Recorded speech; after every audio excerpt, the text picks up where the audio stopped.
Represent. Gotta represent. That's right. No, shut the lid. Huh?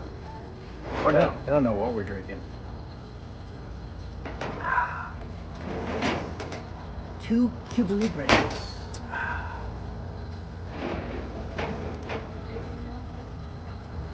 Well, this music will probably get us this obscure Italian music will get us blocked on YouTube. So this is patron-only content. This is the kind of content that you can only get on Patreon. That's right, drink content. Nobody knows what we're doing. Nobody has any idea. Product of Mexico. Producto. I still like that watch. I've knocked out the same Watch. This one. I just think it's good.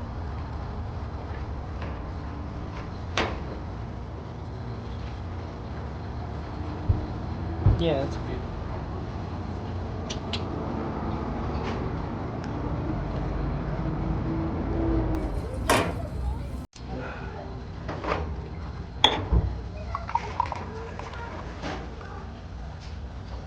We don't drink Coke every day, but when we do. I got a headache, so this is my song. Yeah, Aidan's been doing music all morning, so he has a headache. He took 2 Tylenol. I'm looking at myself in the camera. I don't know. You know, this is my favorite view of myself. I'm not in this at all.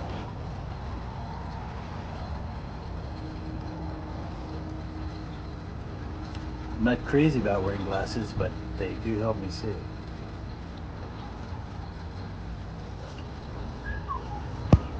There we go. Coke for the win.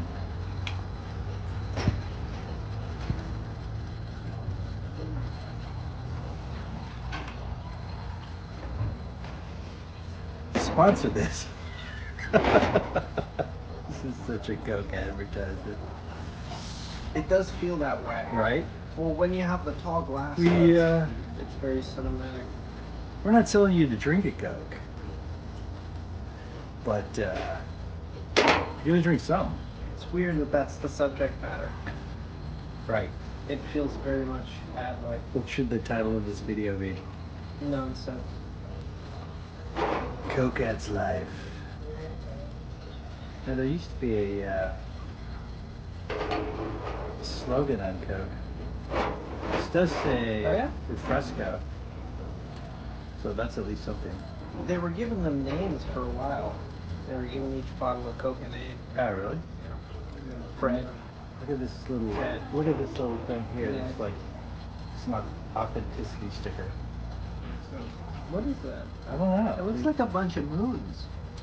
Like a bunch of half moons. I think it's like little bubbles, but you can feel it. Ah. You have to get the Mexican Bainbridge. Coke Right. to get that. Oh, here we go.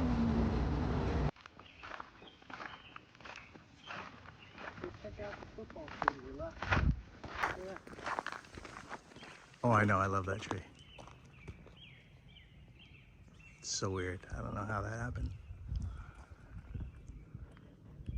It's the weirdest tree ever.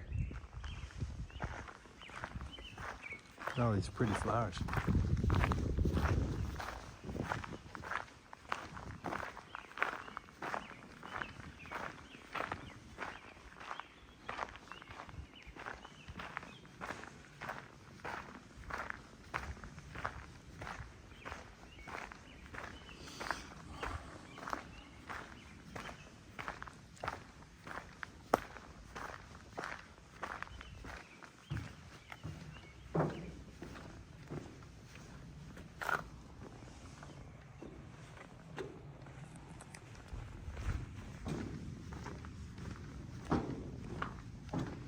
What do you think? This is a pretty place to live or what? High tide. Because in low tide, there's a little bit of rocky beach you can walk.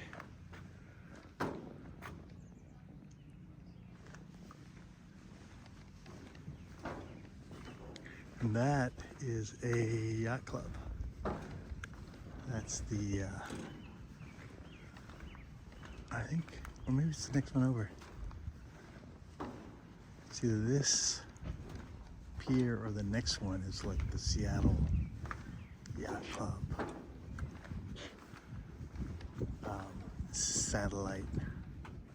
Maybe it's the next one because there's no boats.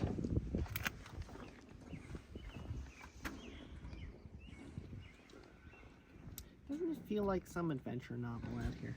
God, it really does. It's like some crazy, idyllic place to live. I just can't even believe it. And that house over there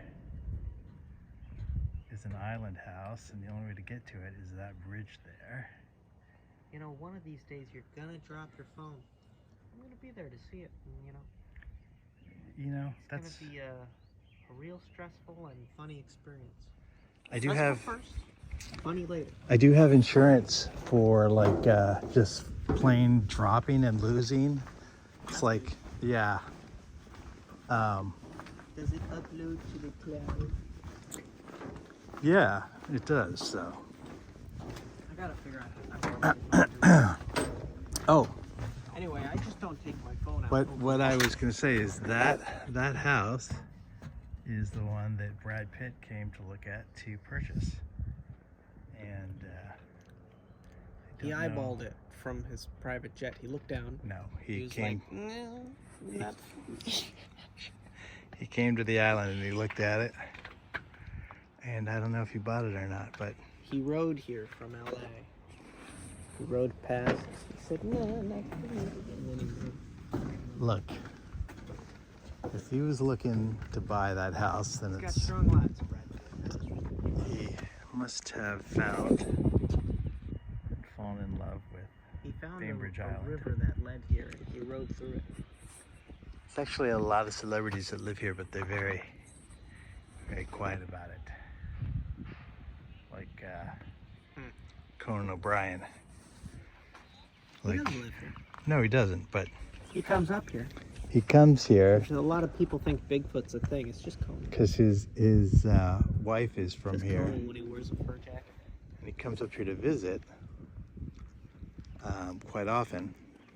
But he doesn't like walk around downtown because he's just so gangly. Sometimes, if you've got your eyes out, you can see his head above the tree line when he's going too big. No, that's like a red warning sign. That's not his head.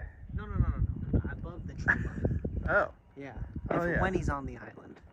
Yeah, like a You see where giant he's going. troll. I see what you're saying now. Yeah, he helps cut lumber, and he's got a giant blue ox. Sure he does. Yeah. He's a good lad.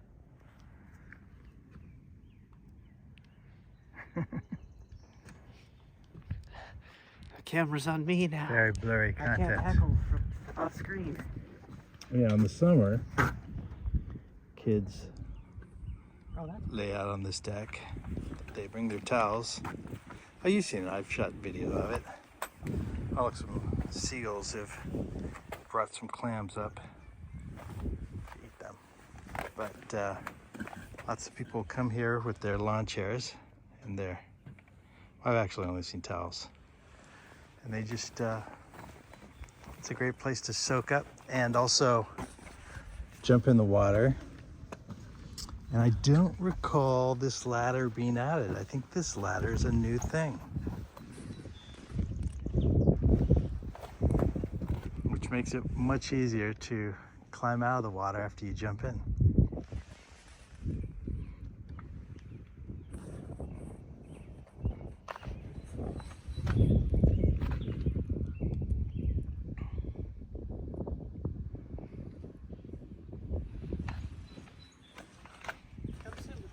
I will. All right, let's.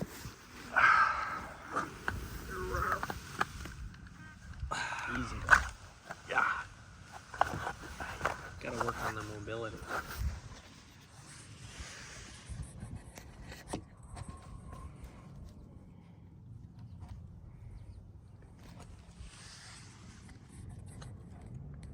like how the water is like you're right on it, right on top of it.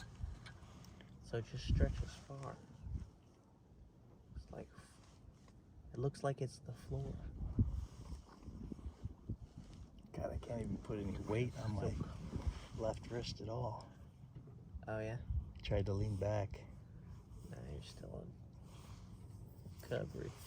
Oh, it'll probably be a year before. I remember when I broke my right wrist, I couldn't shake hands for a year. You've done this before?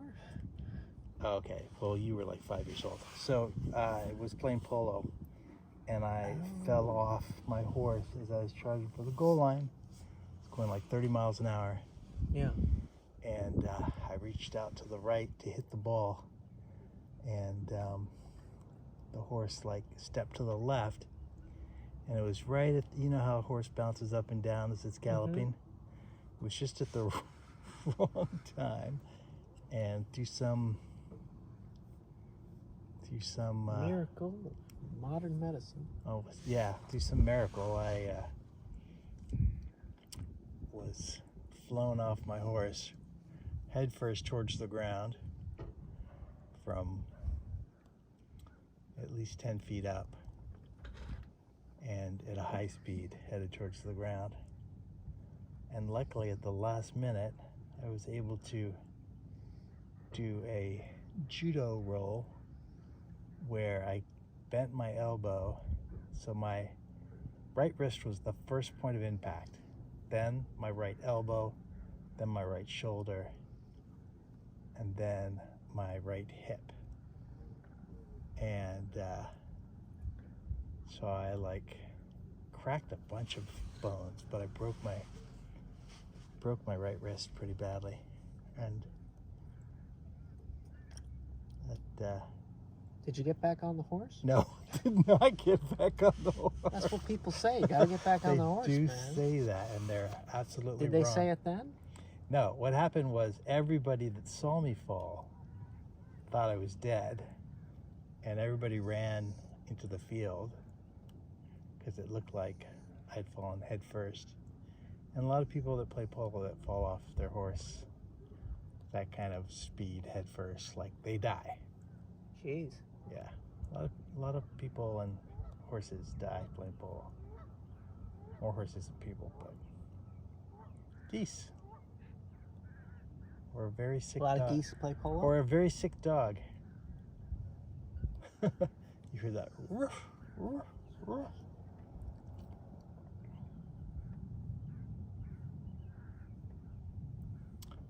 A lot of pretty sounds. So also in the fall, the wind was completely knocked out of me, so I couldn't even breathe for a few seconds until I was able to slowly. Yep. That checks out. Have you ever done that? You ever had the wind knocked out of you? Yeah. You have? I didn't know. It's one time I was on the monkey bars. Yeah, that's a good place. No, but seriously. That's a good place to fall, and I fell on my back, Yeah. and that did it. that's how you, yeah. It's quite an experience, because at first you can't breathe and you're helpless and you're like, oh fuck, am I dying? Like, did something break? That is the first thought. Right? And then slowly you suck little bits of air into your lungs. And then it's a learning experience. You're like, oh, so that can happen. Yeah. Yeah. Anyway. After that experience, I was told to get up on a horse, and I was like, there are no horses here.